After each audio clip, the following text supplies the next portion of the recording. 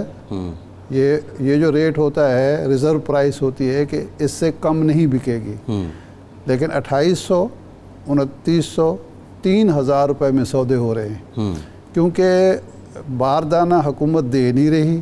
کیوں نہیں دے رہی؟ اس لیے کہ اس کے پاس سٹاک موجود ہے، رکھنے کی جگہ نہیں ہے۔ کسان کے پاس بیچارے کے پاس باردانہ نہیں ہے، تو آڑتی اس کو بلیک میل کر رہا ہے، اور وہ اس کی گندم جو ہے، اب یہ جو بارشیں بے موسم کی شروع ہو گئی ہیں وہ تباہ ہو رہا ہے۔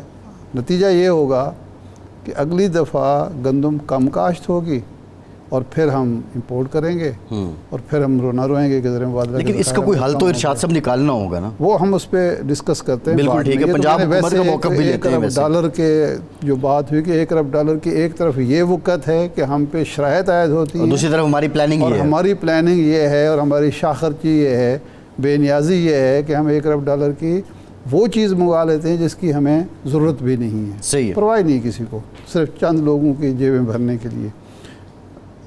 اب یہ جو 6 ججز کا خط ہے، دیکھیں اس کے 2-3 پہلو ہیں۔ نمبر 1 تو یہ ہے کہ یہ ایک اوپن سیکریٹ ہے کہ مداخلت ہوتی ہے، ہوتی رہی ہے۔ آپ کو یاد ہوگا وہ جسٹس عبدالقیوم کے ساتھ، ملک قیوم کے ساتھ جو سیف الرحمان صاحب کی ایک تاریخی آڈیو لیک ہوئی تھی، تو وہ مداخلت ہی تھی جی، کہ وہ کہا جا رہا ہے کہ یہ فیصلہ آپ نے اس طرح کرنا ہے، اور وہ فیصلہ اس طرح ہو بھی گیا۔ تو اس طرح کے بعد میں بھی کئی واقعات آ چکے ہیں، اور ججز کہہ چکے ہیں، مطلب شوکت صدیقی صاحب کہہ چکے ہیں، ایک دو کیسز اور میں بھی ایسا ہوا ہے، یہ ہوتی ہے۔ اب کم از کم یہ جو کیس چل رہا ہے، اس سے ایک تو یہ ہوگا جس طرح منصور علی شاہ صاحب نے آج کہا کہ اس کے لیے کوئی روک تھام کے لیے کوئی لائحہ عمل بنانا پڑے، انتظام بنانا چاہیے، کوئی انتظام کرنا ہوگا کہ بھئی یہ دوبارہ نہ ہو، اور اس کا انتظامی اثرات کیا ہوں گے، عدالتی اثرات کیا ہوں گے، یہ چیز ہوگا۔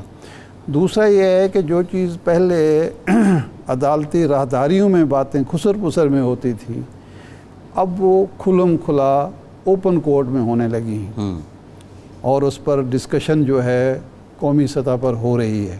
اس کا یہ دوسرا پہلو ہے۔ اور تیسرا پہلو یہ ہے کہ آج کے دن تک یا کل تک ایسا لگتا تھا کہ ہمارے ہاں ایک ڈویژن ہے۔ آج جو سپریم کورٹ میں وکلاء پیش ہوئے مختلف باڈیز کی طرف سے، تو لگتا یہ تھا کہ کم از کم اس ایک پوائنٹ پر تو اب باڈیز بھی متفق ہو رہی ہیں، اور ججز کے ہاں بھی ایک اتفاق رائے پیدا ہو رہا ہے کہ جی اس کی روک تھام ہونی چاہیے، یہ نہیں ہونا چاہیے۔ اور یہ اس لیے نہیں ہونا چاہیے کہ ہمارا عدالتی نظام کی اگر ساکھ نہیں ہوگی جی، تو آپ کا جو سسٹم ہے جمہوری، اس کی بھی کوئی ساکھ نہیں ہوگی، آپ کا جو سماجی تانا بانا ہے وہ بکھر جائے گا، آپ کے جو معیشت کے معاملات ہیں وہ بھی سدھر نہیں پائیں گے۔ عوام کے اندر دیکھیں، عوام کے لیے سب سے بڑا کسی بھی ریاست میں سب سے اہم چیز یہ ہوتی ہے کہ وہاں کے عوام کو یہ یقین ہو، کیونکہ ریاستیں وجود میں 2 مقصد کے لیے آئی ہیں۔ ایک تو یہ ہے کہ امن امان کی صورتحال کو لوگ انفرادی طور پر کنٹرول نہ کریں، اس میں لڑائی ہوگی، جھگڑا ہوگا، فساد ہوگا، تنازعات ہوں گے۔ اور دوسرا یہ ہے کہ انصاف کا ایک فول پروف نظام ریاست فراہم کرتی ہے۔ لا اینڈ آرڈر سچویشن آپ کے سامنے ہے، اگر انصاف سے بھی لوگ مایوس ہو جائیں، ان کو یہ پتا ہو کہ جی جنگل کا قانون ہے، یہاں جو طاقتور ہے جو مرضی کرے گا، ہمیں کہیں سے ریلیف نہیں مل سکتا، تو پھر ریاستیں کمزور ہوتی ہیں، معاشرے کمزور ہوتے ہیں۔ اور اسی لیے ضروری ہے، اور جس ملک میں 6 ججز اور پشاور ہائی کورٹ کا جو تجاویز آئی ہیں، بلوچستان ہائی کورٹ کی تجاویز آئی ہیں، اس میں بھی اس سے بھی مترشح ہو رہا ہے کہ یہ صرف 6 ججز کا معاملہ نہیں ہے، اور بھی شکایات موجود ہیں۔ تو اس لیے یہ ایک دفعہ طے ہو جانا چاہیے کہ اب یہ کام نہیں ہوگا، تاکہ عوام کا نظام انصاف پر بحال ہو اعتماد، تاکہ عوام کو یہ معلوم ہو کہ اور جو بھی ہمیں مشکلات پیش آئیں، مالی طور پر، معاشی طور پر، اقتصادی طور پر مسائل کا شکار ہوں، لیکن کم از کم انصاف ہمیں ملے۔ شاہ صاحب آپ نے بڑی زبردست بات کی ہے، اور انصاف لوگوں کو، وہ کہتے ہیں نا کہ جسٹس ڈیلیڈ جسٹس ڈینائڈ، لوگوں کو انصاف ملنا چاہیے۔ نہیں، یہ تو یہاں ڈیلے تو اور چیز ہے، ڈیلے بھی نہیں ہونا چاہیے، لیکن یہاں تو ملتا ہی نہیں ہے۔ یعنی ڈیلے کے بعد اگر 10 سال کے بعد بھی انصاف نہ ملے بندے کو، 10 سال انتظار کرنے کے بعد، تو اس کی مایوسی کا کیا عالم ہوگا۔ شاہ صاحب یہاں تو ہمیں خود ایون سپریم کورٹ میں ایسے کیسز آئے کہ شاید دادا جی نے کیس کیا تھا اور پوتا جی کی بار اس کا فیصلہ آیا، دیوانی کے کیسز کی یہ مثالیں موجود ہیں۔ سر، ایک سزائے موت کا کیس ہے، وہ نہیں سنا جا رہا، اور جب بری کیا گیا اس شخص کو پتہ چلا اس کو تو سزائے موت ہوئے 10 سال ہو گئے، 10 سال ہو گئے ہیں، اور کچھ ایسے بھی ہیں جن کو بری کیا گیا، وہ جیل میں ہی ان کا انتقال ہو گیا۔ انتقال ہو چکا ہے۔ اس وقت 57,000 پینڈنسی ہے صرف سپریم کورٹ میں، 17,456 ہے اسلام آباد ہائی کورٹ میں۔ میں یہ سمجھتا ہوں کہ اس پہ بھی جو کورٹس ہیں، لوور کورٹس ہیں، ان سے سفارشات منگوائی جائیں کہ اس پینڈنسی کو کیسے ختم کیا جائے۔ اچھا، اس کی جو پینڈنسی کی جو وجہ ہے نا، ایک دو چیزیں ہیں جو ذہن میں رہنی چاہیے۔ نمبر 1 تو یہ ہے کہ اگر تھانے کی سطح پہ، پٹوار کی سطح پہ، یونین کونسل کی سطح پر لوگوں کو انصاف مل رہا ہو تو عدالتوں پر بوجھ نہ آئے۔ جی، اور پھر جو اپیل کے ہم نے 4 درجے رکھ دیے ہیں، یہ بھی ایک وجہ ہے۔ ایک اپیل، پھر دوسری اپیل، پھر تیسری اپیل، پھر سٹے سب سے بڑا ایک ایشو ہے۔ پھر جو سٹے ہوتے ہیں وہ اس کی وجہ ہے، ٹھیک ہے۔ تو یہ جو پینڈنسی ہے، اس کی وجہ صرف یہ نہیں ہے کہ جناب لوگوں کے معاملات ڈیلے ہو رہے ہیں، اس کی وجہ یہ ہے کہ ہم ہر معاملے میں بھاگ کے ہمیں عدالت میں جانا پڑتا ہے، کیونکہ اگر تھانے کی سطح پہ ہمارے ساتھ تھانے دار زیادتی نہ کر رہا ہو، جو ہمارے جان مال کے تحفظ کا ذمہ دار ہے، وہ اگر زیادتی کرے، یعنی پہلے دیکھنا ہوگا کہ کتنے جو کیسز ہیں 57,000 میں سے جو کسی انڈیویجول کے ریاست کے ادارے کے خلاف ہیں۔ ایک تو ہے نا کہ انفرادی کیس ہیں ایک دوسرے کے خلاف، یہاں یہ ہوتا ہے کہ بیشتر کیسز جو ہیں، کوئی وابڈا کے خلاف کیس ہے، کوئی ایس ایچ او کے خلاف کیس ہے، کوئی محکمہ مال کے خلاف کیس ہے۔ 2700 ارب روپے وزیر اعظم صاحب نے اس دن کہا تاجروں سے صنعتکاروں سے ملاقات میں کہ 2700 ارب روپے جو ہیں وہ بالکل درمیان میں کھڑے ہیں، جن کی ہمیں سمجھ نہیں آ رہی کہ یہ ہمارے پاس آنے ہیں یا بزنس کمیونٹی کے پاس جانے ہیں۔ اب یہ چھوٹی رقم نہیں ہے۔ اس میں دیکھیں نا، بزنس کمیونٹی سے آپ بات کریں گے، وہ بتائیں گے کہ جناب ہم پر ایک کیس، پرانی بات ہے کہ ریبیٹ کا کیس تھا، پیسے گورنمنٹ نے کسی ادارے کو واپس کرنے تھے 40-50 کروڑ، ٹھیک ہے۔ بجائے اس کے کہ وہ پیسے واپس کیے جاتے، ان پر اور کسی حوالے سے پینلٹی ڈال دی گئی تاکہ یہ پیسے دینے نہ پڑیں۔ صحیح۔ اب ظاہر ہے وہ سیدھا عدالت میں جائے گا کہ یہ جی کہاں سے آ گیا۔ ایک ایڈوانس ٹیکس کا کیس تھا کہ ایک ادارے نے مہربانی کی کہ ایڈوانس ٹیکس جمع کرا دیا، اب اگلی دفعہ ٹیکس ڈبل کر کے بھیج دیا تاکہ یہ تو ہضم ہونا۔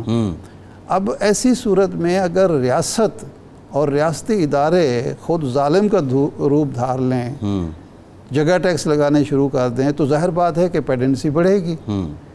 لوگوں کو یہ اطمینان ہونا چاہیے کہ ہمارا جو حقوق ہیں ریاست میں وہ محفوظ ہیں، ہم پر فرد پر کرے گا، کم از کم ریاست جو میرے حقوق کی محافظ ہے وہ مجھ پر ظلم نہیں کرے گی۔ صحیح ہے۔ لیکن یہاں بالکل الٹا ہوتا ہے۔ شاہ صاحب آپ نے پولیس کا ذکر کیا، کل میں خبر دیکھ رہا تھا پاک پتن سے۔ پاک پتن میں 3 سال پہلے ایک بچی کا اغوا کا کیس ہے، اور وہ لوائقین کے مطابق اغوا ہوتی ہے، اور محلے کے ایک شخص پہ، ایک نوجوان پہ وہ الزام عائد کر دیتے ہیں، اور پولیس جو ہے وہ اس سے اعتراف کروا لیتی ہے، اور وہ اعتراف کرتا ہے کہ میں نے بچی کو مار کے نہر میں پھینک دیا ہے، اور نہر کے پاس سے بچی کے جوتے بھی برآمد ہو جاتے ہیں۔ اب بھی چند دن پہلے 3 سال کے بعد وہ بچی گھر واپس آ جاتی ہے، جبکہ ملزم اعتراف کر چکا ہے۔ اب ایک یہ ایبسولوٹ اگزامپل ہے کہ سسٹم جو ہے وہ کیسے آپریٹ کر رہا ہے۔ سسٹم کے اس میں کیا ہے، وہ شخص جو ہے اس کو تحفظ ہے اپنے بڑوں کا، اپنے افسران بالا کا، اس نے زبردستی کسی سے اعتراف کرا لیا اور داخل دفتر ہو گیا، بالکل ٹھیک ہے، اور بچی زندہ سلامت، بالکل ٹھیک ہے۔ اچھا، اکرم شیخ صاحب نے ہمیں جوائن کیا ہے، پاکستان کے مایہ ناز قانون دان ہیں، سینئر وکیل ہیں، بہت شکریہ شیخ صاحب آپ کے وقت کا۔ شیخ صاحب، آج جو سماعت ہوئی ہیں 6 ججز کے خط کے معاملے پر سپریم کورٹ میں، بنیادی جو سوال ہے پاکستان کے عوام کا وہ یہ جاننا چاہتے ہیں کہ کیا اس کیس کے بعد کوئی ایسی راہ ہموار ہو جائے گی کہ پاکستان میں آئین اور قانون کی بالادستی ہوگی، اور یہ جو مداخلت سے متعلق بات ہو رہی ہے، یہ جو الزام لگتا ہے، اس کی اصلیت بھی سامنے آئے گی اور یہ رک سکے گا سلسلہ؟ آپ کا بہت شکریہ۔ اصل بات آپ نے اپنے سوال میں ہی آپ کا جواب پنہا ہے۔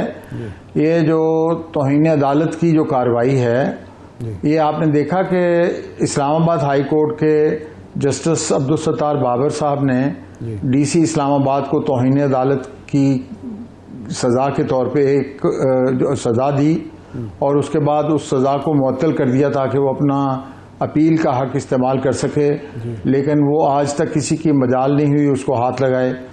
اور بات اصل یہ ہے کہ یہ توہین عدالت سے حل ہونے والا معاملہ نہیں ہے۔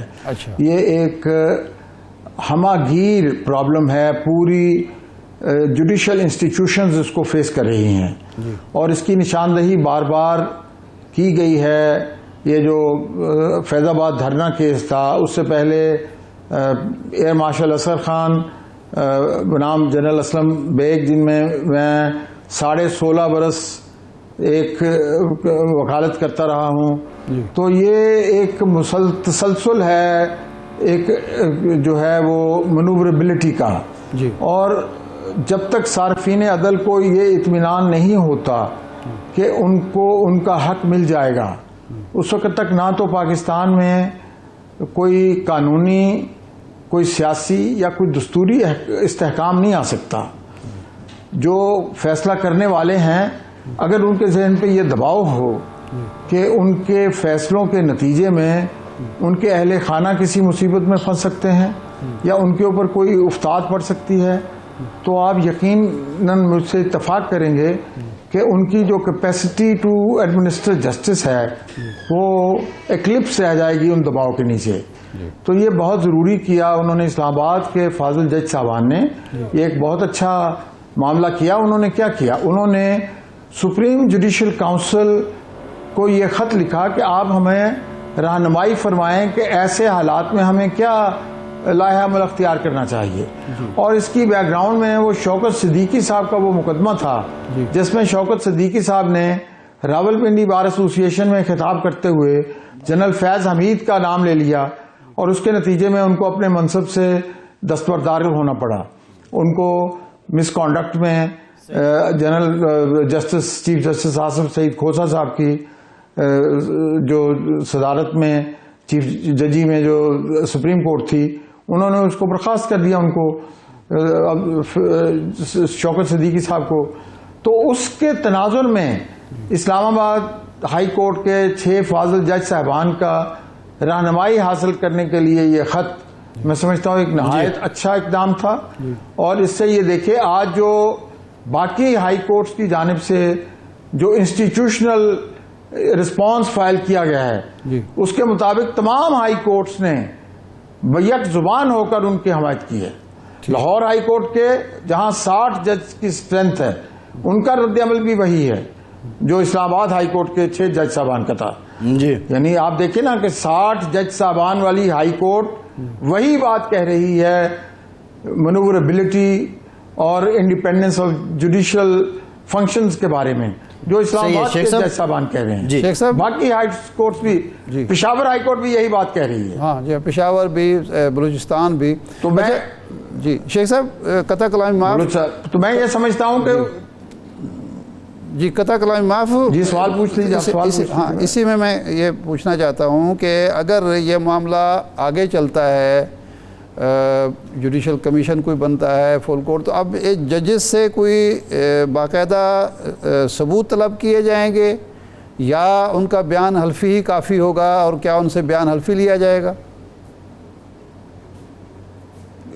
یہ کوئی ایڈورسری پروسیڈنگز تو ہے نہیں کہ ان کا بیان حلفی لیا جائے. جی اگر سپریم کورٹ چاہے جی کوئی ان کی کمپلین، میرے خیال میں تو ان کی کمپلینٹس جو ہیں جی وہ اتنی حقیقت پہ اور سچائی پہ مبنی ہیں جی کہ وہ عدالتیں، وہ independent institution, constitutionally independent institution like Lahore high court, like Peshawar high court, like Balochistan high court, like Sindh high court, یک زبان ہو کر وہی بات کہہ رہے ہیں جو اسلام آباد کے 6 آنریبل ججز نے بات کری ہے. تو اس کا مطلب یہ ہے کہ سب ہائی کورٹس کے جج صاحبان سے یہ ثبوت مانگا جائے گا کہ آپ بتائیں کہ کیا آپ کے پاس ثبوت ہے. بات یہ ہے ریاست کی ذمہ داری ہے. آپ دستور کا آرٹیکل پڑھیں 2A جس کے تحت آبجیکٹو ریزولوشن کو پاکستان کے دستور کا ایک سبسٹینٹو پارٹ بنا دیا گیا ہے. وہاں سے لے کر article 4، article 9، article 25، access to justice 14، پورے دستور کے بنیادی حقوق کی بنیاد جو ہے وہ ایک ایسا نظام عدل ہے جس کے اوپر کوئی خوف و ہراس نہ ہو. آپ یہ بتائیں کہ قاضیوں پر، منصفین پر خوف و ہراس کی فضا طاری کر کے آپ توقع رکھتے ہیں جی کہ پاکستان کی ریاست وہ کامیاب ہو گئی ہے ایک free and independent judicial system مہیا کرنے میں صارفین عدل کو؟ میں سمجھتا ہوں شیخ صاحب سوال یہ ہے، جج صاحبان سے کسی ثبوت طلب کرنے کی کوئی جی شیخ صاحب سوال یہ ہے، وہ جج صاحبان ہیں، آنریبل ہیں، لیکن معاملہ اب جب کورٹ میں ہے، عدالت میں ہے، اور ظاہر ہے اس میں ان کا کردار فریق کا بھی تو ہوگا. اب جب وہ الزام عائد کر رہے ہیں، وہ الزام درست ہے یا وہ الزام غلط ہے، پھر اس کا تعین کیسے ہوگا؟ میرے بھائی یہ جو 184(3) کی پروسیڈنگز ہیں یہ ایڈورسریل پروسیڈنگز نہیں ہیں. آپ بنیادی حقیقت کو سمجھیں. ایک ہوتا ہے کہ ایک مقدمہ ان 6 جج صاحبان نے وہ مقدمہ داخل کیا، نہیں، ایسی بات نہیں ہے. 6 جج صاحبان نے پاکستان میں سپریم جوڈیشل کونسل جو جج صاحبان کے احتساب کا ادارہ ہے اس سے رہنمائی طلب کی ہے کہ ہمیں اس طرح مینیپولیٹ کرنے کی کوشش کی جا رہی ہے. اس صورتحال میں جبکہ آپ جسٹس شوکت صدیقی صاحب کو فارغ کر چکے ہیں، سپریم جوڈیشل کونسل فارغ کر چکی ہے اور اب بحال کر چکی ہے سپریم کورٹ، ہماری رہنمائی کریں کہ ہمیں کس طرح رسپونڈ کرنا چاہیے ایسے حالات میں. انہوں نے کوئی ریلیف نہیں مانگا عدالت سے. سپریم کورٹ میں کوئی مقدمہ دائر نہیں کیا ان 6 جج صاحبان نے. انہوں نے خط لکھا ہے رہنمائی طلب کرنے کے لیے. اسی طریقے سے وہ ملزم نہیں ہیں، ایک فریق نہیں ہیں، وہ اطلاع دہندہ ہیں. انہوں نے ایک خطرے کی طرف نشاندہی کی ہے جو صارفین عدل کے لیے ایک بہت بڑی آزمائش ہے.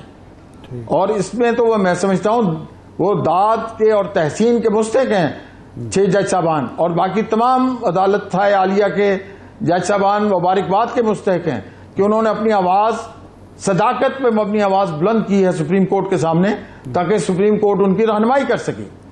یہ کوئی ایڈورسری پروسیڈنگ تو نہیں ہے. انہوں نے یہ نہیں کہا فلاں ادارے کو یہ سزا دے دیں، یہ کریں. انہوں نے تو کہا ہمیں بتائیں ہم کیا کریں ایک وداؤٹ فیئر اینڈ فیور عدل کی صدا بلند کرنے کے لیے ہمیں کیا کرنا چاہیے. اچھا شیخ صاحب، اس کا رہنمائی حاصل کر رہے ہیں. اس کا مطلب یہ ہے کہ انہوں نے رہنمائی حاصل کی ہے، جو ہو چکا اس پر تو کسی قسم کی کوئی کارروائی نہیں ہوئے گی. آئندہ کے لیے کوئی اقدامات تجویز ہوں گے اور یہ طے ہوگا کہ آئندہ اگر کوئی مداخلت کرے تو اس کا رسپانڈ بطور ادارہ اور ججز انفرادی طور پر کیسے کریں گے. یہی طے ہوگا اصول. جی بھائی یہی طے ہونا چاہیے. یہ ہر صورت میں طے ہونا چاہیے. دیر شوڈ بی اے، جس طرح جسٹس منصور علی شاہ صاحب نے کہا کہ there should be a fire وال اراؤنڈ دی ججز and those who are trying to influence those ججز. آپ بھی میری بات سے اختلاف نہیں کریں گے کہ عدالت کے اوپر کوئی دباؤ نہیں ہونا چاہیے، نہ لیٹیگنٹس کی طرف سے نہ ان کے اپنے باقی کولیگز کی طرف سے ہی. آج سارا دن اگر آپ نے وہ لائیو سٹریم میں بحث سنی ہے تو مجھے یقین ہے کہ آپ اس سے ضرور مستفید ہوئے ہوں گے.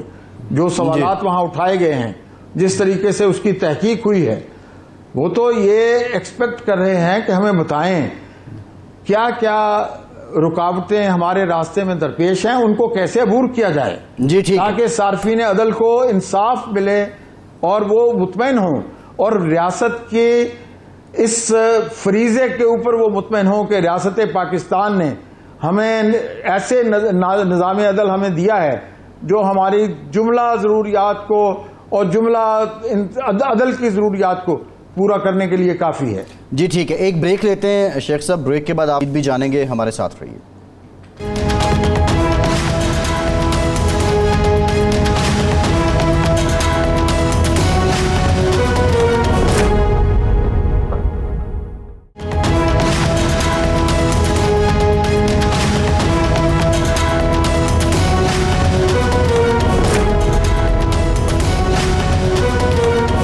بریک کے بعد ایک بار پھر سے آپ کو خوش آمدید کہیں گے. شیخ صاحب یہ بتائیے گا کہ آپ کا طویل تجربہ ہے, ساری زندگی آپ نے بطور قانوندان صارفین عدل کی خدمت کی ہے.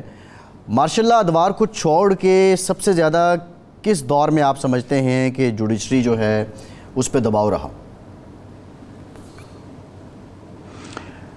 آپ سے دیانتداری کے ساتھ میں عرض کروں تو جوڈیشری پہ مارشل لاؤں کے ادوار سے پہلے بھی دباؤ رہا اور مارشل لاؤں کے ادوار کے بعد بھی دباؤ رہا.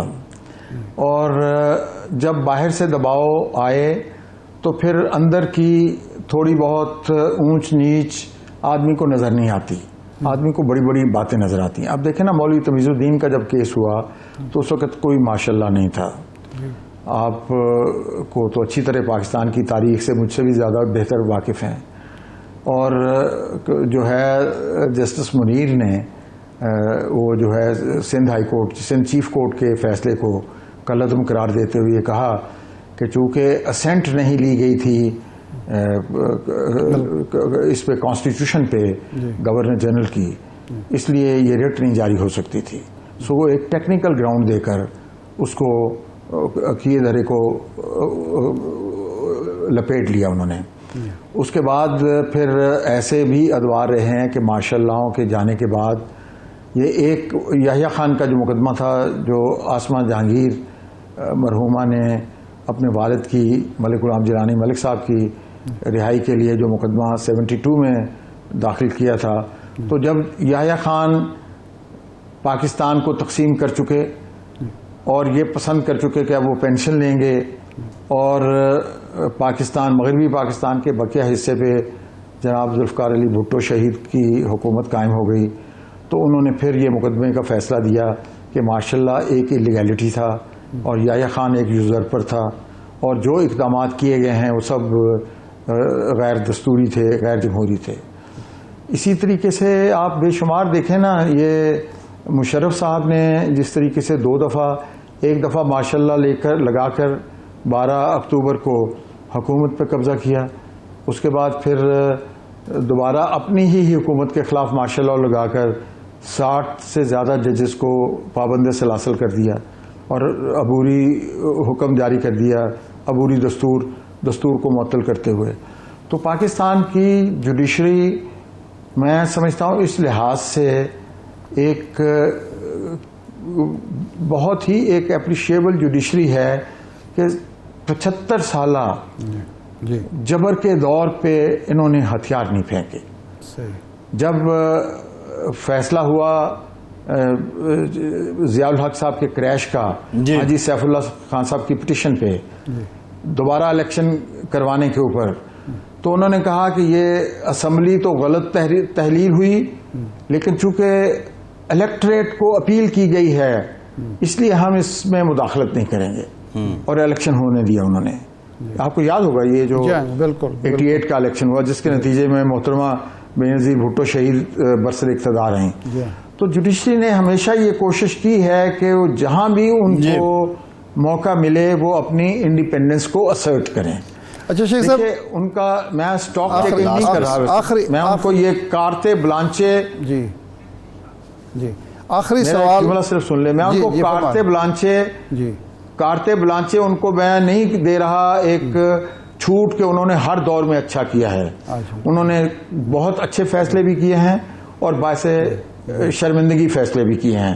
لیکن اگر آپ اوور آل دیکھیں تو چونکہ یہ جو عدل کا ادارہ ہے یہ پاکستان کے قیام اور اس کی ریاست کا تیسرا ستون ہے, ناگزیر ستون ہے, اور اسی ستون کی بنیاد پر جو دستور کی بنیاد مہیا کی ہے پاکستان کے کانسٹیٹیوشن نے, وہ انڈیپینڈنٹ جوڈیشری ہے جس نے صوبائی اور مرکزی حکومت کے درمیان حکومتوں کے فیصلے کرنے ہیں, ان کے اختلافات کے فیصلے کرنے ہیں, فرد اور ریاست کے درمیان فیصلے کرنے ہیں, فرد اور فرد کے درمیان فیصلے کرنے ہیں. تو میں اللہ کی بارگاہ سے پیسمسٹ نہیں ہوں, میں پر امید ہوں کہ اللہ رب العالمین اپنے رحم فرمائیں گے اور پاکستان کے مقدر میں ایک بہت مضبوط پاکستان آئے گا, اچھے فیصلوں کے نتیجے میں, انڈیپینڈنٹ فیصلوں کے نتیجے میں. جی بہت شکریہ اکرم شیخ صاحب, بہت شکریہ, آپ کے وقت ساتھ موجود تھے.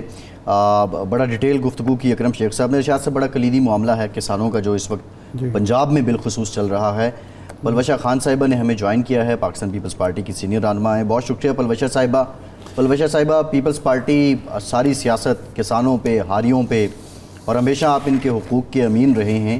یہ جو کچھ پنجاب میں ہو رہا ہے, آپ نے موجودہ حکومت بنوائی ہے, پیپلز پارٹی کی طرف سے ابھی تک اس طرح مطالبات سامنے نہیں رکھے گئے, اس طرح حکومت پہ دباؤ نہیں ڈالا گیا کہ اس مسئلے کو حل کریں. دیکھیے جی, کل افسوسناک واقعہ ہوا ہے جو اسمبلی کے سامنے, پنجاب اسمبلی کے سامنے کسانوں پر ایک تو تشدد کیا گیا, ڈنڈے مارے گئے اور پھر بہت سوں کو گرفتار کیا گیا. آج صبح میں نے خود اس پہ بیان دیا ہے چیئرمین صاحب کی اجازت سے اور ان سے بات کر کے. اب دیکھیے, ہم اس وقت تو ہم نے مطالبہ کیا ہے کہ وہ ان کے مسائل کو آپ حل کریں, اور ان کو جو ہے یہ جو ڈنڈے مارنے, اور کسانوں کو جب آپ ان ہاتھوں کو ڈنڈے ماریں گے جن ہاتھوں کا دیا ہم کھاتے ہیں یا ان کا اگایا ہم کھاتے ہیں, تو آپ خود سوچ لیجیے کہ کس قدر افسوسناک یہ کام ہوا ہے, عمل ہوا ہے. مجھے علم نہیں کہ اس کے پیچھے کل کس نے یہ حکم دیا کہ اگر کسان پروٹیسٹ کر رہے ہیں تو ان کو آپ اس طرح ان پہ تشدد کریں, ان کو ڈنڈے مارے, انہیں اٹھا کے 45 کے 50 جو میں نے کل دیکھے تھے فگرز, اب مجھے لیٹسٹ نہیں پتا, وہ کسان گرفتار کیے گئے. اور یہ وہی کام ہے جو کہ بھارت میں ہوا, جس کے نتیجے میں پھر ایک آپ نے دیکھا میرے خیال میں کچھ سال پہلے بھارت میں بہت بڑا پھر اس کا کسانوں کا دھرنا ہوا, اور بڑا وہ ایک سیاسی مسئلہ بنا, اور وہاں بھی اسی قسم کا تشدد ہوا. لیکن بہرحال میں یہ سمجھتی ہوں کہ پاکستان پیپلز پارٹی ابھی ہم اس معاملے کو ہم نے آج اسے بیان دیا ہے, ہم اس پہ ایک آدھ دن میں آفیشل پوزیشن لیں گے, اور ہم یہ مطالبہ کر رہے ہیں کہ آپ کسانوں کے معاملے حل کریں, ان کو بٹھائیں, ان کے ساتھ یہ جو ایک گندم امپورٹ ہوئی کس نے کی, کیسے ہوئی, اس پہ دیکھیے کوئی نہ کوئی ایک تو انکوائری ہونی چاہیے کس نے کی, اور جب آپ کے پاس سٹاکس موجود تھے تو کیا ضرورت تھی پرائیویٹ, آپ نے بزنس مین کو اجازت دی, آپ کے کریٹیکل اور پھر اللہ کی طرف سے کراپ بھی اچھی ہو گئی. اب لہٰذا کسان جو پس رہا ہے اس کو آپ کوئی ریلیف دیں, اس کے بجائے اگر وہ ایک تو احتجاج کا جو ہم احتجاج کو ہضم کرنے کا ہم میں کمی ہے نا, احتجاج ہضم کرنا پڑتا ہے. احتجاج اگر کسان کرے ان کا حق ہے, آپ ان کو ڈنڈے ماریں, یہ بڑی افسوسناک بات ہے. مریم نواز صاحبہ کو اس پر خود ذاتی جو ہے کوئی ایکشن لینا چاہیے. کس نے ان کو ڈنڈے مارے, کس نے ان پہ تشدد کرنے کا جو ہے وہ حکم دیا, جس نے بھی دیا اس نے حکومت کے خلاف سازش کی, مریم نواز صاحبہ کی. اسی طرح میں نے پرسوں کے اجلاس میں یا کل کے اجلاس میں شاید میں نے یہ بات اٹھائی کل کے اجلاس میں کہ جس نے سولر پینل پر ٹیکس لگانے کا شوشہ چھوڑا, اور آپ نوٹ کیجئے, شاید آپ میری بات سے ایگری کریں یا شاید آپ میری بات سے متفق نہ بھی ہوں, مگر مجھے یہ لگتا ہے کہ تواتر سے ایک طرف سے یہ ایسی خبریں پھیلائی گئی ایک دن, دوسرے دن, تیسرے دن, جس سے لوگوں میں بے چینی پھیلی کہ سولر پینلز پر جو ہے وہ ٹیکس لگایا جا رہا ہے, جو آلریڈی 21 روپے پہ لے کے 70 پہ بیچ رہے ہیں اس کو 11 پہ, تاکہ لوگوں نے جو اثاثے بیچ کے یہ لگائے ہیں سورج کی انرجی سے بجلی پیدا کریں, پوری دنیا میں اس کو